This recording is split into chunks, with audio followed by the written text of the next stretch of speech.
Hey everybody, welcome to episode 69 of the Metal Detecting Show podcast. My name is Ciaran and I have been metal detecting now for nearly 30 years. This week, I simply want to give you an update from my world of metal detecting and I want to talk about DIY metal detecting. So let's get on with the show.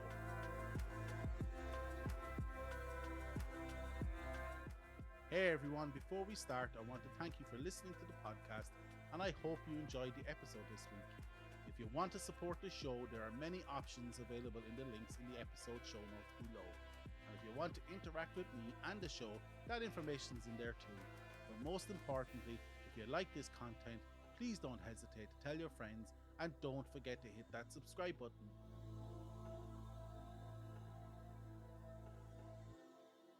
Hey everyone, welcome to the podcast. I hope you had a great week, whether you were hunting or not last. So I'm just back from a short camping vacation with zero opportunities to hunt, but that's okay. I did do some work on my kids' metal detecting book, which will be hammered into shape next week as I have taken some time off work to specifically finish it out, or at least get it as close as I can in the time allotted. I don't know what was in the water this week, but I got some great written reviews on Apple Podcasts, which really brightened my day. So thanks to all who have taken the time to put down your feelings about the pod. It's great when I get to elbow my wife and go, "Here, look at this," just so I can watch her eyes roll to the back of her head. It doesn't impact the download rate, but it does offer some social proof of quality for a prospective listener.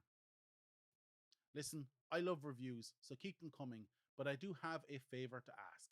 And I don't normally do this, and I won't do it often, but I'd love if rather than writing me a review, which is great, like I said, but if each of you told one person about the podcast this week, that would be great. And double the show's downloads. Maybe, fingers crossed, I suppose. More downloads mean I will be in a better position for review units or sponsorship, all of which will ensure the longevity of the podcast. Now, you might need to explain what a podcast is to some people, but that's just fine. Just say it's like a radio show you can listen to on demand. Anyways, enough begging this week. I want to chat to you about DIY detecting or homebrew customization or tools people have developed to either better the design of a detector or as a bespoke accessory. And as you know, most mainstream accessories begin life as a cobbled together customization on some dude's detector. I love this aspect of the hobby, and I've done most, if not all, of the standard ones. But the one I am most proud of myself was with the wireless unit that came with the CTX 3030, the WM10. So, how this unit worked was that you clipped it to your belt and connected a set of wired headphones to it. And using MindLab's Y-Stream technology, the WM10 connected to the CTX, allowing you to operate the headphones somewhat wirelessly. Now, this all sounds great, and I would go out with my Grey Ghost headphones connected up to my WM10, clip it on, and go hunting. Now, the only difference was that rather than connecting to the detector, I now had a great big wire coil connecting to my belt, resulting in me having to untangle myself every time I had to probe or dig a hole, requiring me to change hands all the time to work around the problem. So, as you can imagine, this drove me crazy and was useless for me. So, what I did was I gutted the contents of the WM10, ripping them out and inserting them into the spare space in the grey ghosts behind the ear sponge.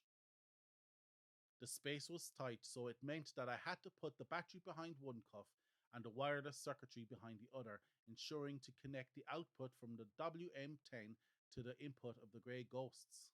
On first test, I thought I made a huge mistake as the audio was way too low and I thought I had scrapped two very expensive pieces of kit. But what had happened was I had filled the cavity in the headphones that allows some form or any amplification, resulting in a muffled sound. So to get around this, I simply added an inline 5-volt amplifier which powered itself off the USB charging circuit, and bingo bango, it worked like a charm. That was, I say now, about 10 years ago, and my Franken wireless headphones are my go-to set for the CTX, till only recently when the LiPo battery started to swell up. So I just changed that out for an 18650 LiPo battery, which is the same battery used in Teslas, and it has been working fine since, although it takes nearly 4 times as long to charge but also takes ages to discharge now. This is what I'm talking about. And to start, let's talk about two DIY modifications most beach detectorists make, with the first one in making a DIY sand scoop from a drain pipe. So essentially, you take a foot of 10-inch diameter plastic sewage pipe. In Ireland, we call it a wavin pipe, much like people call vacuum cleaners here hoovers, referring to the brand rather than the item itself. Anyways, take your plastic sewer pipe or wavin pipe, cap off one end, and then taking a Forster bit or a large diameter bit, drill several small holes all over the pipe. Some people like to sharpen the cut edges at the open end, and with all that done, all that's left is to add a handle. Now, this is by no means a replacement for a steel scoop, but was the minimum viable product that came before all other mass manufactured sand scoops, either metal or plastic. You will get a season or two out of one of these, but save your pennies to eventually replace it with a mass manufactured one in steel. But if you're so inclined, you can, of course, take this to the next level and make your own out of steel and some dodgy welding skills. The second DIY job most beach detectors take on is to waterproof their detector. Now, this is probably not needed anymore, with most new detectors being at least IP68 rating, meaning that zero dust will get in and the device can operate below water for several hours under pressure, normally 1 to 3 meters. But in my day, the first thing you did was to waterproof your detector by adding silicone caulking between your coil and coil cover, which meant that you had extra protection banging it off stones. But also, you caulked around the coil connection to the coil itself. This gave some level of waterproofing till you got to the control box, which was for the most part wrapped in a cover of some sort, but still couldn't be entirely waterproofed unless you wanted to fix and caulk the headphones to the control box with the same treatment for all seams. Now, aren't you glad you don't have to do that one anymore? Other DIY modifications come in the category of ergonomics, in other words, making the operation of the detector easier. For example, any Knox user is familiar with changing out the stock shaft for a lighter carbon fiber one, reducing muscle fatigue greatly. Some go as far as to cut the shaft to length so they don't have a seam which can gather dirt over time, making the shaft heavier. Another ergonomic modification is adding a counterweight to your shaft by adding a pipe to the cuff of your detector behind your elbow, allowing you to adjust the balance of the detector by adding weight behind your elbow in the form of lead shot or sand in the tube. This is handy if you're finding that the 17-inch coil a beast to swing, and this can definitely help. However, I suspect unless you've had carpal tunnel syndrome in your elbow, you will be completely oblivious to this modification. With the advent of 3D printers, we are starting to see the community offer modifications to help the structure or longevity of a detector, such as coil ear straighteners or stiffeners.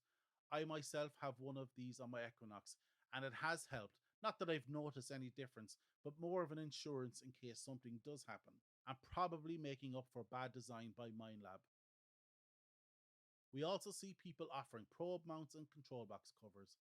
And with the collective acceptance of USB as the power source of choice, we see external battery pack modifications coming to the fore these days.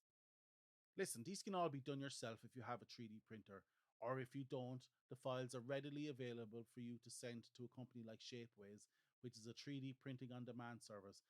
However, it may be cheaper to get a friend with a printer to print it for you. And finally, modifications have now entered the realm of personalization. Years ago, personalization was a fancy tape to wrap around your shaft in camo, followed by some text in whiteout. Now, you can still do that, but you can add more flair with things such as snake skins for your coil wires, bespoke grip designs, or a thicker grip to ease. Maybe that one should be in the ergonomic section. Anyways, you get the idea. With metal detectors, you don't have to take what you get out of the box. You can customize it in any which way you want to, and that's good. Do you have any customizations you've made that is not default? If you have, let me know. The crazier, the better.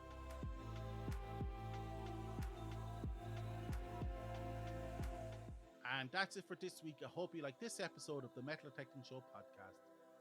Check out our website www.themetaldetectingshow.com for this episode's show notes.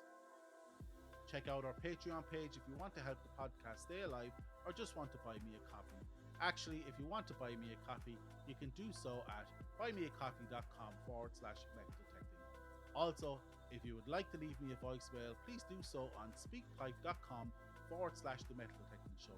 The link will be in the show notes and on our website. If you feel like taking your appreciation to the next level, feel free to leave me a positive review on any podcast directory of your choice. If you like this content and would like more, please don't hesitate to tell your friends, at least one this week, remember, and don't forget to hit that subscribe button. Once again, I hope you've enjoyed this episode, and we will chat to you all again next week. Get out there, eyes down, and happy hunting.